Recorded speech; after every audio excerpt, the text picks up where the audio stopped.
Élèves de Terminal S, bonjour. Voici la suite de notre leçon de cinétique chimique. Dans cette leçon, nous continuons à nous intéresser à la durée d'une réaction chimique. Dans la leçon précédente, nous avons vu l'évolution d'une quantité de matière au cours du temps. Nous avons fait un suivi qualitatif et dans cette leçon, nous nous proposons de faire deux exemples de suivi quantitatif. Nous symbolisons ici le temps et nous nous intéressons à une réaction lente. Alors il s'agit du peroxyde d'hydrogène. Alors pour ceux qui ne le savent pas, une solution aqueuse de peroxyde d'hydrogène est plus connue sous le nom de eau oxygénée. Ensuite, nous faisons réagir le peroxyde d'hydrogène avec des ions iodures en milieu acide. Et nous obtenons du diode et de l'eau. Le peroxyde d'hydrogène est incolore. Et je vais donc considérer un tube à essai contenant N0 mol de peroxyde d'hydrogène. Les ions iodures sont incolores aussi. Je vais considérer un tube à essai contenant 2 N0 mol d'ions iodures. Pourquoi N0 et 2 N0 ? Vous le voyez, je vais respecter la stoichiométrie. Comme ça, je n'aurai pas de réactif limitant. Ce sera plus simple pour l'instant. Les ions H+ sont incolores et je vais les mettre dans un petit bécher, mais en excès. Comme ça, je suis sûr qu'il y aura toujours assez d'ions H+ au cours de la réaction. Je vais donc obtenir du diode qui est jaune en solution aqueuse. Et de l'eau, évidemment, vous le savez, incolore. Autrement dit, la seule entité colorée dans cette réaction, c'est le diode. Alors, vous avez vu en première S la notion de tableau d'avancement. Attention, le tableau d'avancement n'est pas une fin en soi. Le tableau d'avancement est un outil pour justement répondre à des questions qu'on peut se poser en chimie à propos, par exemple, d'une transformation chimique. Vous voyez, état initial, première ligne, puis état intermédiaire, il y en a une infinité d'états intermédiaires, et puis l'état final. Alors vous avez appris à remplir les cases. Si je considère l'état initial, évidemment l'avancement est nul. La réaction n'a pas encore commencé. À ce moment-là, j'ai N0 mol de peroxyde d'hydrogène, j'ai 2 N0 mol de iodure et j'ai des ions H+ en excès. Bien entendu, puisque la réaction n'a pas encore commencé, j'ai 0 mol de diode. Et puis, vous le savez, puisque je suis en solution aqueuse et que je vais fabriquer de l'eau, je ne peux pas le mesurer. Alors l'eau, je vais écrire que c'est le solvant. Il est temps de commencer notre réaction. C'est parti. Alors on verse les réactifs dans le bécher. C'est parti. Vous voyez que déjà on voit apparaître la coloration jaune du haut diode. Alors évidemment nous remplissons la deuxième ligne du tableau d'avancement. Vous avez appris à faire ça. Alors pour un avancement X, la quantité de peroxyde d'hydrogène c'est N0-X. La quantité de iodure c'est 2N0 moins 2X, donc il y en a deux fois plus, excès pour les H+, et la quantité de diode est donc X. Vous voyez que la solution devient de plus en plus foncée, on approche peut-être de l'état final, et donc vous avez appris aussi à remplir la dernière ligne, c'est très simple, vous remplacez X par X max, même si, vous le verrez plus tard, on pourrait écrire XF, X final à la place de X max. Alors vous voyez que là, il y a à peu près 10 minutes qui se sont passées, je ne vois plus beaucoup d'évolution. Bon, on va arrêter là, c'est bien. Bien sûr, le chronomètre que vous avez vu défiler à toute vitesse, il a plus une valeur symbolique ici qu'une réelle mesure du temps. Bien.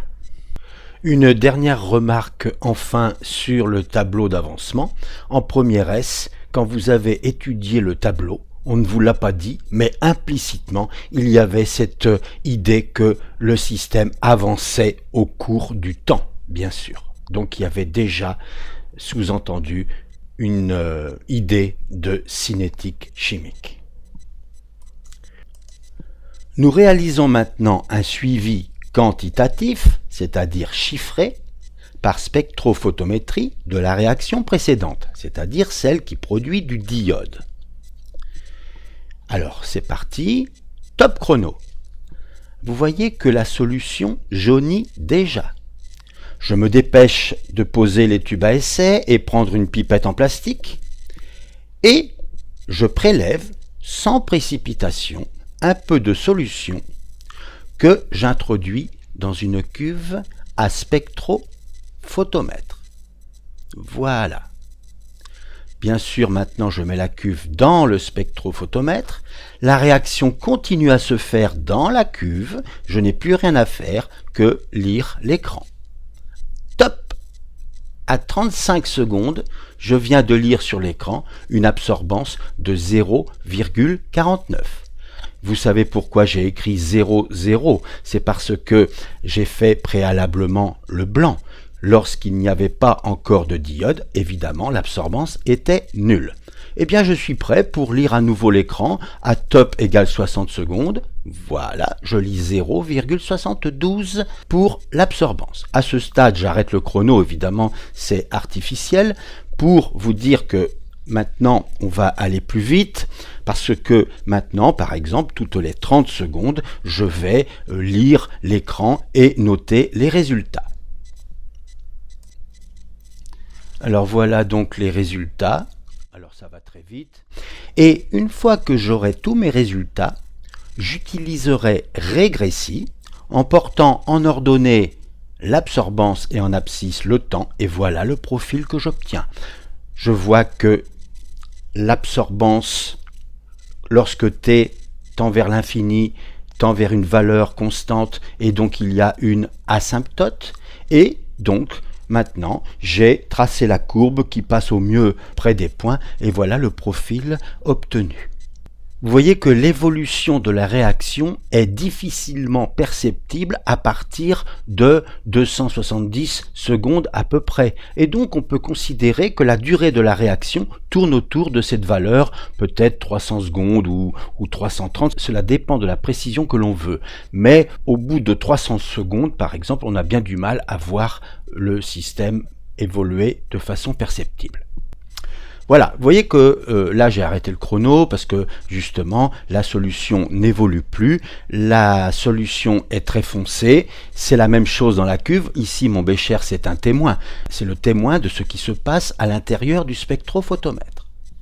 Alors voilà donc résumé le profil de l'absorbance en fonction du temps, mais vous connaissez sans doute la loi de Beer-Lambert qui dit que l'absorbance est proportionnelle à la concentration molaire effective en substance colorée absorbante, c'est-à-dire I2, et bien entendu, du fait, si je représente I2 en fonction du temps, j'aurai le même profil. Évidemment, ce n'est pas la même échelle, puisque l'absorbance n'a pas d'unité, alors que la concentration, c'est en mol litre moins 1, donc c'est normal qu'il n'y ait pas de correspondance pour la hauteur de l'asymptote, mais j'ai le même profil. Alors maintenant, vous vous souvenez du tableau d'avancement, eh bien, puisque la quantité de I2 passe de 0 à N0, cela signifie que la concentration passe de 0 à N0 sur V, V étant le volume de la solution. Qu'en est-il par exemple de la concentration en peroxyde d'hydrogène? Eh bien elle part de N0 et elle va jusqu'à 0 puisque c'est un réactif, donc il y en a de moins en moins, et donc le profil sera celui-ci pour H2O2. Qu'en est-il des ions iodures? Eh bien on a 2 N0 mol au début et 0 à la fin, autrement dit, le profil sera celui-ci pour les ions iodures. Voilà. Alors bien sûr, ce qu'on vient de faire, on pourrait, parce que cet appareil, ce spectrophotomètre le permet, on pourrait relier ça à un ordinateur qui ferait tout. Et on observerait ceci. On observerait donc au cours du temps la courbe qui se construit toute seule. Alors c'est très bien, mais toujours regarder une machine qui fait le travail et se contenter juste du résultat, bien c'est bien, mais il faut de temps en temps faire par soi-même. Nous réalisons maintenant un suivi quantitatif par pressiométrie. Nous considérons la transformation chimique dans laquelle du carbonate de calcium, qui est un solide, c'est du calcaire en réalité, réagit avec des ions oxonium, c'est-à-dire dans une solution acide, pour donner des ions calcium, de l'eau et un dégagement de gaz du dioxyde de carbone. Alors votre tableau d'avancement, vous le connaissez bien. L'état initial, donc l'avancement est nul, ça n'a pas encore commencé. Et je vais considérer que je mets N0 mol de carbonate de calcium dans l'acide. N0, c'est égal à la masse de l'échantillon de carbonate de calcium divisé par la masse molaire du carbonate de calcium. Ensuite, les ions oxonium sont en excès, comme ça je suis sûr de consommer tout le carbonate de calcium, et donc dans l'état initial je n'ai pas encore fabriqué d'ion calcium, l'eau c'est le solvant, et je n'ai pas encore fabriqué de gaz. Dans l'état final, bien sûr, nous aurons un avancement maximal, encore que on devrait noter plutôt X final, mais nous verrons bientôt la différence. Il n'y aura plus de carbonate de calcium puisque j'ai mis les ions oxonium en excès, et j'obtiendrai N0 mol d'ion calcium, l'eau, le solvant toujours, et N0 mol de dioxyde de carbone. Alors, pressiométrie, cela signifie que je vais m'intéresser à la pression, évidemment. Donc voici mon pressiomètre qui indique la pression en hectopascal. Vous voyez qu'aujourd'hui, la pression atmosphérique est de 1015 hectopascal. Voici les ions oxonium. Voici le petit morceau de carbonate de calcium, le petit morceau de calcaire. Petit morceau que je laisserai donc tomber à l'instant t égale 0. Mais auparavant, je prépare mon tableau pour noter les résultats. Vous voyez que je vais m'intéresser à delta P, c'est-à-dire l'augmentation de pression dans l'Erlenmeyer.